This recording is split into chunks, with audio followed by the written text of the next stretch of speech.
رحمت کیا ہوگی کہ آپ 5 وقت کی نمازی ہو گئے ہیں۔ اب آپ ایک کام کریں، اپنی خواہشات کی ایک لسٹ بنائیں، اپنی دعاؤں کی ایک لسٹ بنائیں، اپنے ذہن میں بنائیں یا کہیں لکھ لیں، اور جب وہ لسٹ کمپلیٹ ہو جائے، اپنے لیے، اپنے ماں باپ کے لیے، بچوں کے لیے، کوئی بھی خواہش آپ کی ہوگی، جی مجھے صحت چاہیے، مجھے مال چاہیے، مجھے گاڑیاں چاہیے، مجھے بنگلے چاہیے، مجھے اچھی زندگی چاہیے، مجھے صحت مند زندگی چاہیے، مجھے سکون چاہیے، میں اس بیماری سے نکلنا چاہتا ہوں، جو بھی آپ کی ہے، میں شادی کرنا چاہتا ہوں، اینی تھنگ، ہاں، کوئی بھی آپ کی خواہش ہو، ٹھیک ہے، اس کو ذہن میں رکھو، 30 40 50 جتنی بھی آپ کی خواہشات ہیں، دعائیں ہیں، یا جو آپ چاہتے ہیں اللہ تعالیٰ سے کہ اللہ تعالیٰ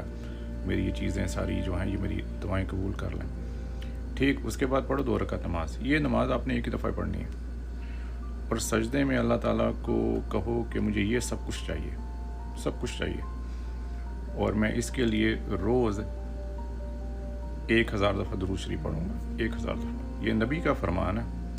جو درود شریف پڑھتا رہتا ہے اس کی کوئی ایسی خواہش نہیں ہوتی جو پوری نہ ہو۔ آپ نے سنا ہوگا نا، 100 دفعہ درود پڑھو گے تو 30 خواہشیں اس دنیا میں، 70 آخرت میں۔ فرض کرو 1000 دفعہ درود پڑھتے ہو تو 300 خواہشیں اس دنیا میں، دعائیں اس دنیا میں، 700 آخرت میں۔ آپ نے پڑھنا شروع کر دینا، روز پڑھنا ہے، ضروری نہیں ہے کہ آپ نے ایک جگہ بیٹھ کے ہی پڑھنا ہے، آپ چلتے پھرتے اپنے کام وغیرہ میں پڑھتے رہو، جب بھی آپ کو ٹائم ملے پڑھتے رہو۔ مجھے 1 گھنٹہ لگتا ہے، 1 گھنٹہ، ضروری نہیں لمبا درود ہی آپ نے پڑھنا، آپ پڑھ لو اللہم صلی علی محمد وعلی آل محمد استغفر اللہ۔ سی کتنا سمپل سا، چھوٹا سا درود ابراہیمی کا پہلا صیغہ، اور اس کے ساتھ آپ نے ایڈ کر دینا ہے استغفر اللہ، ہو گیا۔